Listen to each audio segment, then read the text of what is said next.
There is a part of you that has been making decisions long before you ever felt like you chose anything. A silent architect, a hidden author, a force that has been shaping your relationships, your risks, your fears, your limits, and even your ambitions. You call it personality. You call it habit. Sometimes you call it fate. But what if it is something deeper? What if the patterns in your life are not accidents, but instructions? Pause for a moment and look honestly at your life. The relationships that ended the same way. The opportunities you almost took but didn't. The arguments that felt strangely familiar. The self-doubt that appears exactly when you are about to grow. Do you really believe all of that is coincidence? Or is there something within you that keeps choosing? What feels familiar over what is possible? Joseph Murphy once said, "Change your thoughts and you change your destiny." Most people hear that as a motivational quote. It is not. It is a psychological law, because your conscious thoughts are only the surface. They are the visible ripples on an ocean that runs miles deep. And beneath those ripples lives your subconscious. Your subconscious does not argue. It does not analyze. It does not judge. It accepts. It records. It repeats. From early childhood, before you had logic, before you had discernment, before you had defense, you absorbed. You absorbed how love works. You absorbed what success looks like.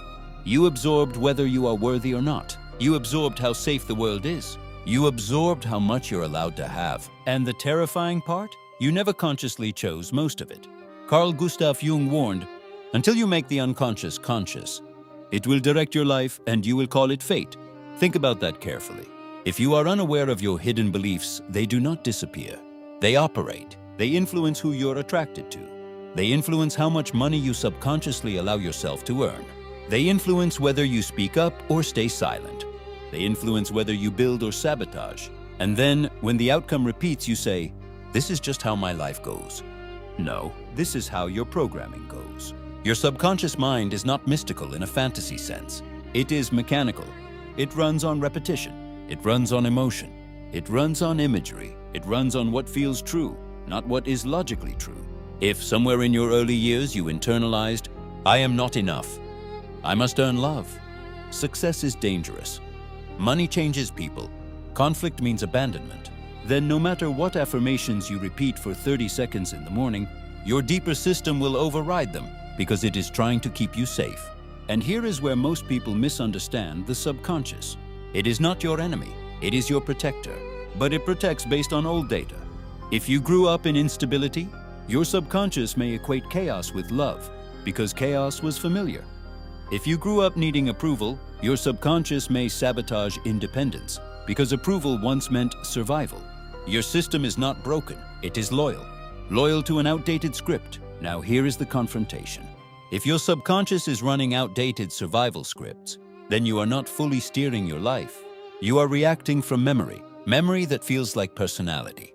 Memory that feels like instinct. Memory that feels like just who I am. But who you are and what you learned to be are not the same thing. This is where real change begins. Not with motivation, not with hype, not with pretending to be confident, but with awareness. Deep, uncomfortable awareness. You cannot change what you refuse to see, and most people would rather blame circumstances than question their internal blueprint. It is easier to say, "All men are like that." Women always leave. Money is hard. Success is for others. I'm just unlucky. Those statements feel true, but feelings are not evidence. They are echoes. Echoes of old conclusions, and your subconscious is incredibly efficient at finding proof for whatever it already believes. If it believes you are not chosen, it will highlight rejection. If it believes you are unworthy, it will magnify criticism. If it believes you are unsafe, it will detect threat in neutral situations. It filters reality. And then you say, "See, I knew it." Yes, you knew it because you programmed it. Not consciously, but repeatedly. Here is something powerful. The subconscious does not care whether something empowers or limits you. It only cares whether it is familiar. Familiar equals safe, even if familiar hurts. That is why people stay in painful relationships. That is why people self-sabotage success. That is why people repeat generational patterns they swear they hate. Not because they are weak, but because their nervous system equates familiar with survival. So when you say you want change, your conscious mind may want growth, but your subconscious wants safety. And if growth feels unsafe, guess who wins? the deeper system always wins, unless you intervene. This is why surface-level positivity fails. You cannot out-talk a deeply installed belief with a few motivational sentences. You must understand it, confront it, reframe it, rewire it. That requires honesty, and honesty is uncomfortable. Because when you look inward, you might discover that the life you are living is not caused by the world alone, but by agreements you made with yourself long ago. Agreements like, I won't shine too much. I won't outgrow my family. I won't risk rejection. I won't ask for more. And you never said those words out loud, but you lived them. Until now, the moment you become aware of a subconscious pattern, you weaken its automatic control. Awareness is interruption. Awareness is the crack in the wall. Awareness is the beginning of authorship. Because if your subconscious has been writing your destiny silently, then consciousness is you picking up the pen. But before you rewrite, you must recognize the old script. In the next part, we will go deeper into how these scripts are formed, how they embed themselves in identity, and how you begin the process of reprogramming, not through force, but through alignment. Because change does not begin with shouting affirmations into the mirror. It begins with understanding the architecture of your inner world. Part 2, how the script was written. Let's go deeper. You were not born afraid of failure. You were not born doubting your worth. You were not born believing you are too much or not enough. Those ideas were learned. And the subconscious learns in very specific ways. It learns through repetition. It learns through authority. It learns through emotional intensity. When you were a child, your brain operated mostly in subconscious absorption. You did not question reality. You absorbed it. The tone of your parents' voices, the way conflict was handled, the way success was celebrated or criticized, all of it became data. If love was inconsistent, you may have learned that love requires anxiety. If praise came only with achievement, you may have learned that rest equals laziness. If mistakes were punished harshly, you may have learned that visibility is dangerous. None of this required a formal lesson. It only required experience. Over time, experiences became conclusions. Conclusions became beliefs. Beliefs became identity. And identity is powerful. Because once something becomes who I am, it stops being questioned. You don't say, I have a fear of rejection. You say, I'm just not good with relationships. You don't say, I learned scarcity. You say, money is just hard. Notice the shift. A learned pattern turns into a permanent trait.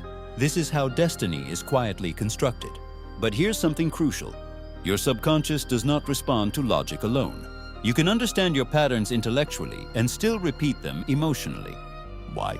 Because the subconscious speaks the language of emotion and imagery. It stores experiences as feelings, not as rational arguments. That's why you can know someone is good for you and still feel drawn to someone who triggers you. That's why you can know you are capable and still freeze when opportunity appears. Your body reacts before your logic speaks, and that reaction is your programming. So how do you begin to change it? Not by fighting yourself, not by shaming your patterns, but by observing them without defense. The moment you catch yourself thinking, this always happens to me, pause. Ask, what belief would I need to hold for this pattern to keep repeating? Be honest. Maybe it's, I am not prioritized. I have to chase. I must prove myself. I don't deserve ease. These beliefs operate quietly, but once you name them, they lose invisibility. And invisibility is their greatest power. Now here's where real transformation begins. You don't erase a belief by arguing with it. You replace it by installing a new emotional truth. The subconscious accepts what feels real, so you must begin giving it new evidence, small evidence, consistent evidence. If you believe you are not worthy of respect, start by respecting your own boundaries, even in minor situations. If you believe success is overwhelming, take small actions that prove you can handle growth safely. If you believe love requires struggle, practice experiencing calm connection without creating drama. This is not instant. This is conditioning. But this time, you are choosing the conditioning consciously. Reprogramming is not about becoming someone else. It is about removing the distortions that were never truly you. Underneath fear, there is capacity. Underneath doubt, there is intelligence. Underneath insecurity, there is strength. But they are buried under repetition. And repetition can be rewritten. In the next part, we will confront resistance because the moment you begin changing your internal script, something inside you will push back. Not because you are failing, but because your subconscious is trying to preserve familiarity. Part 3. when your mind fights back. The moment you decide to change, something subtle happens. You feel inspired, clear, determined. For a few hours, maybe a few days, everything feels possible. And then, doubt returns. Old habits resurface. You procrastinate. You overthink. You reach out to the wrong person. You question your progress. And a quiet voice says, "See, nothing really changes." This is the moment most people quit. But this moment is not failure.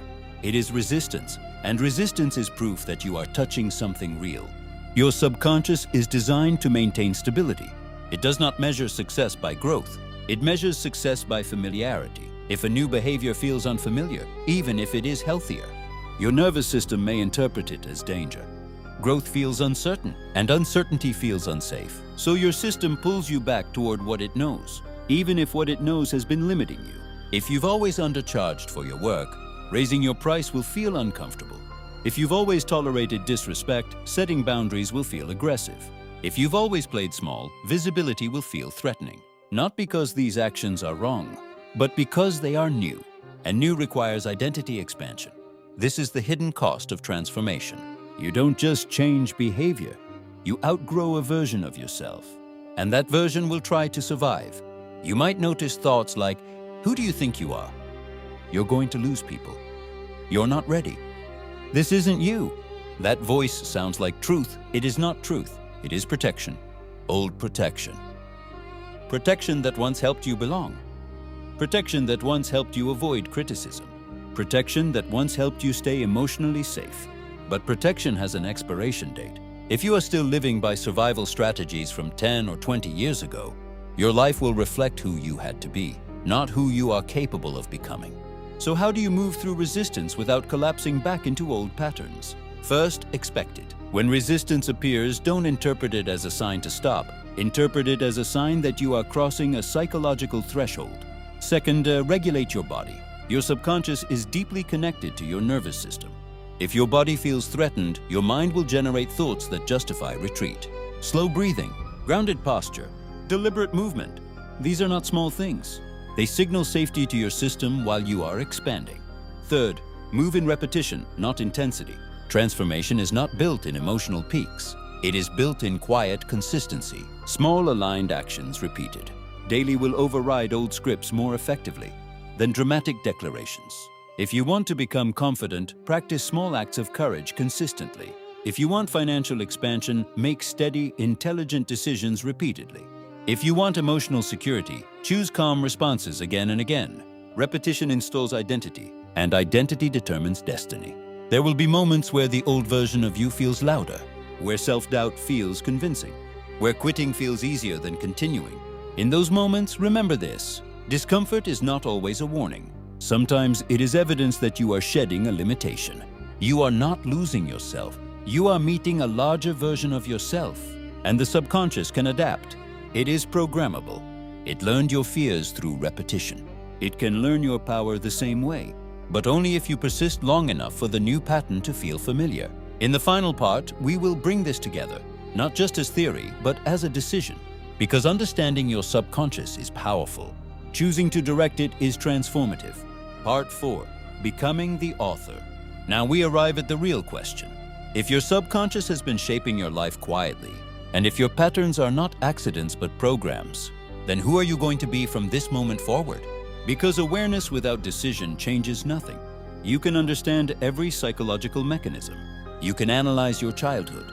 You can name every limiting belief. But if you do not choose differently in real time, the old script resumes control. This is where confrontation becomes commitment, not motivation.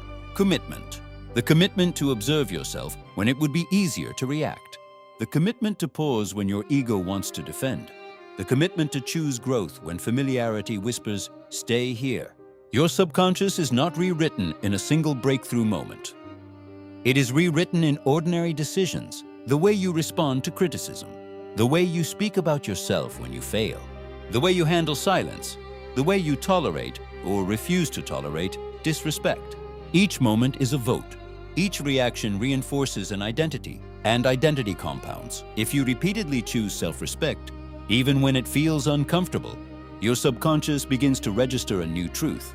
I am someone who protects my value. If you repeatedly act despite fear, your system learns. Fear does not equal danger.